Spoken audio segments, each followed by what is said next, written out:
दोस्तों, आप जो ये खबर देखने जा रहे हैं ये बहुत इंपॉर्टेंट खबर है, स्पेशली भारत के नजरिए से। हुआ यह है कि एक कार्गो शिप जो इजराइल से कार्गो लेकर आ रही थी उस पर ड्रोन अटैक किया गया है। इंडिया के लिए चिंता की बात इसलिए है क्योंकि यह अटैक इंडिया के बॉर्डर के नजदीक हुआ है। ये कार्गो शिप जिसपे 20 इंडियन लोग भी थे, गुजरात से सिर्फ 200 किलोमीटर दूर था जब इस पर अटैक किया गया।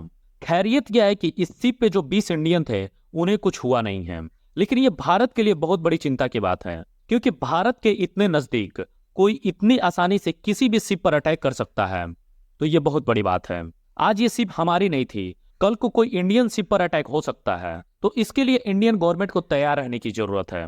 इसलिए जैसे ही ये अटैक हुआ, इंडियन नेवी एक्टिव हो गई और इंडियन नेवी ने अपना वारशिप भी वहां भेज दिया ना। वो अब आप सोच रहे होंगे कि आखिर इस अटैक को किया किसने है, तो दोस्तों इसको लेकर अभी तक कोई क्लियरिटी नहीं है।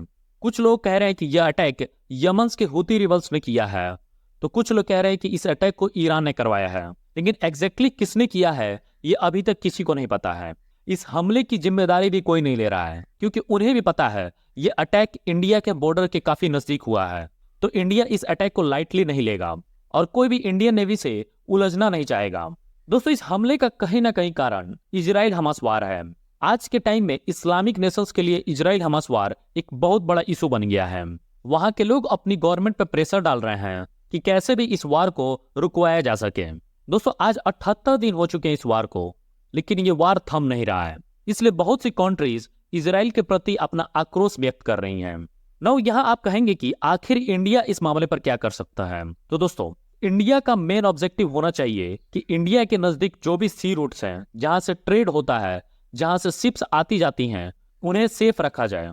क्योंकि अगर इन फ्यूचर ऐसी ही घटनाएं होती रहती हैं तो इससे इंडिया के ट्रेड पर काफी ज्यादा असर पड़ेगा। कोई भी देश अपने शिप को इंडिया के पास नहीं भेजना चाहेगा, उन्हें इस बात का डर होगा कि कहीं उनके शिप पर भी कोई अटैक ना हो जाए। इसलिए इंडिया को अपने आसपास के सी रूट को सेफ रखने की जरूरत है। इसको लेकर हाल ही में यूएस ने एक ग्रुप भी बनाया है, स्पेशली रेड सी में हूती रिबल्स को कंट्रोल करने के लिए। इस ग्रुप में 10 देश शामिल हैं, जिनके नाम है Bahrain, Canada, France, Italy, Netherland, Seychelles, Spain, UK and USA. लेकिन ये लोग स्पेशली रेड सी पर फोकस्ड हैं। रही बात अरेबियन सी की, तो यहाँ इंडिया को कुछ करने की जरूरत है। यहाँ इंडिया को अपने फोर्स डिप्लॉय करने की जरूरत है। इंडिया को ये इंश्योर करना होगा कि ये जो रूट है स्पेशली अरेबियन सी का, ये सेफ रहे। आज के लिए बस इतना ही। देखना होगा कि इंडियन गवर्नमेंट इसको लेकर क्या करती है।